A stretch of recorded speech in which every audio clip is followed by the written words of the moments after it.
Wuthering Heights by Emily Brontë. Chapter 19. A letter edged with black announced the day of my master's return. Isabella was dead, and he wrote to bid me get mourning for his daughter, and arrange a room, and other accommodations for his youthful nephew. Catherine ran wild with joy at the idea of welcoming her father back, and indulged most sanguine anticipations of the innumerable excellencies of her real cousin. The evening of their expected arrival came. Since early morning she had been busy ordering her own small affairs, and now attired in her new black frock, a poor thing. Her aunt's death impressed her with no definite sorrow. She obliged me, by constant worrying, to walk with her down through the grounds to meet them. Linton is just 6 months younger than I am, she chattered, as we strolled leisurely over the swells and hollows of mossy turf, under shadow of the trees. How delightful it will be to have him for a playfellow. Aunt Isabella sent Papa a beautiful lock of his hair. It was lighter than the nail, more flaxen, and quite as fine. I have it carefully preserved in a little glass box, and I've often thought what a pleasure it would be to see its owner. Oh, I am happy, and Papa, dear, dear Papa. Come, Ellen, let us run. Come, run. She ran, and returned and ran again, many times before my sober footsteps reached the gate, and then she seated herself on the grassy bank beside the path, and tried to wait patiently, but that was impossible. She couldn't be still a minute. How long they are! She exclaimed. Ah, I see some dust on the roada. They are coming. No. When will they be here? May we not go a little way, half a mile, Ellen, only just half a mile? Do say yes to that clump of birches at the turn. I refused staunchly. At length her suspense was ended. The traveling carriage rolled in sight. Miss Cathy shrieked and stretched out her arms as soon as she caught her father's face looking from the window. He descended, nearly as eager as herself, and a considerable interval elapsed ere they had a thought to spare for any but themselves. While they exchanged caresses, I took a peep in to see after Linton. He was asleep in a corner, wrapped in a warm, fur-lined cloak, as if it had been winter. A pale, delicate, effeminate boy, who might have been taken for my master's younger brother, so strong was the resemblance, but there was a sickly peevishness in his aspect that Edgar Linton never had. The latter saw me looking, and having shaken hands, advised me to close the door, and leave him undisturbed, for the journey had fatigued him. Cathy would fain have taken one glance, but her father told her to come, and they walked together up the park, while I hastened before to prepare the servants. Now, darling, said Mr. Linton, addressing his daughter, as they halted at the bottom of the front steps, your cousin is not so strong or so merry as you are, and he has lost his mother, remember, a very short time since. Therefore, don't expect him to play and run about with you directly. And don't harass him much by talking. Let him be quiet this evening, at least, will you? Yes, yes, Papa, answered Catherine, but I do want to see him, and he hasn't once looked out. The carriage stopped, and the sleeper, being roused, was lifted to the ground by his uncle. This is your cousin Cathy, Linton, he said, putting their little hands together. She's fond of you already, and mind you don't grieve her by crying tonight. Try to be cheerful now. The traveling is at an end, and you have nothing to do but rest and amuse yourself as you please. Let me go to bed, then, answered the boy, shrinking from Catherine's salute, and he put his fingers to his eyes to remove incipient tears. Come, come, there's a good child, I whispered, leading him in. You'll make her weep to see how sorry she is for you. I do not know whether it was sorrow for him, but his cousin put on as sad a countenance as himself, and returned to her father.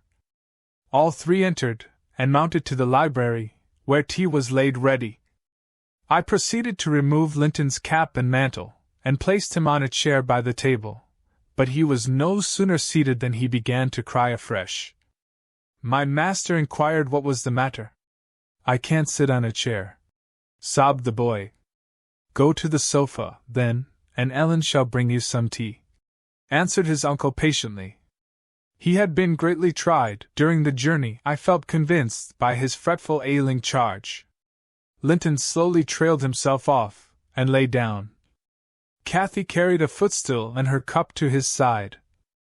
At first she sat silent, but that could not last. She had resolved to make a pet of her little cousin, as she would have him to be, and she commenced stroking his curls, and kissing his cheek, and offering him tea in her saucer, like a baby.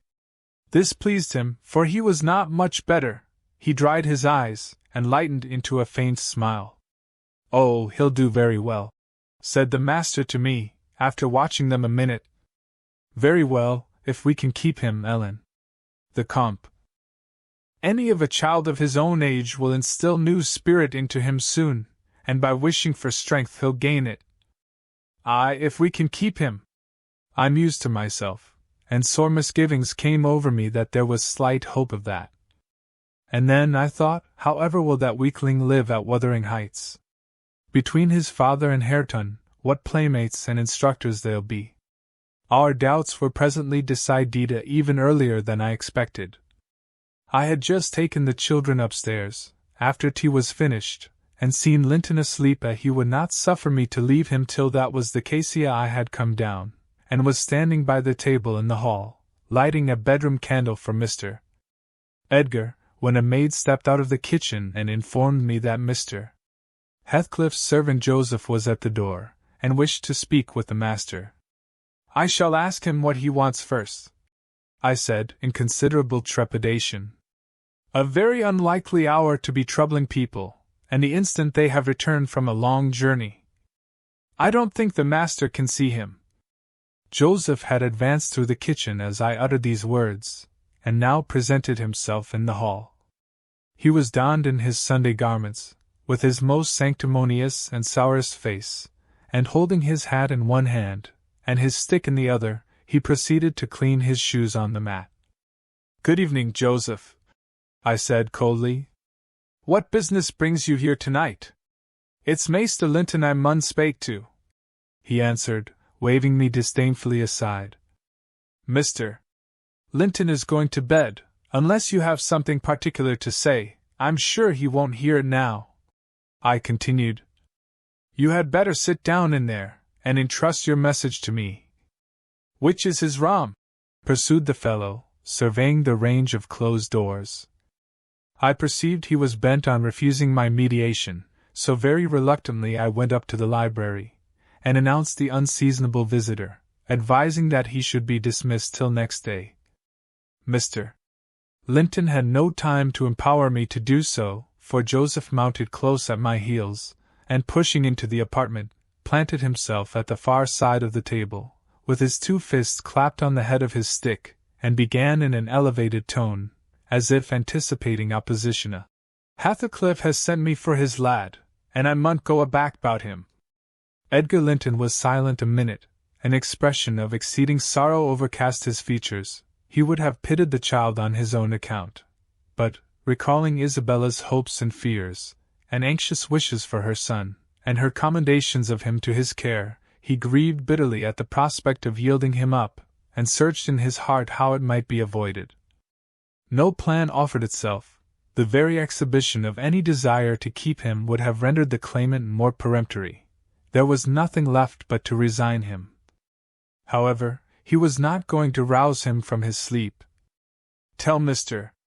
Heathcliff," he answered calmly, "that his son shall come to Wuthering Heights tomorrow. He is in bed, and too tired to go the distance now.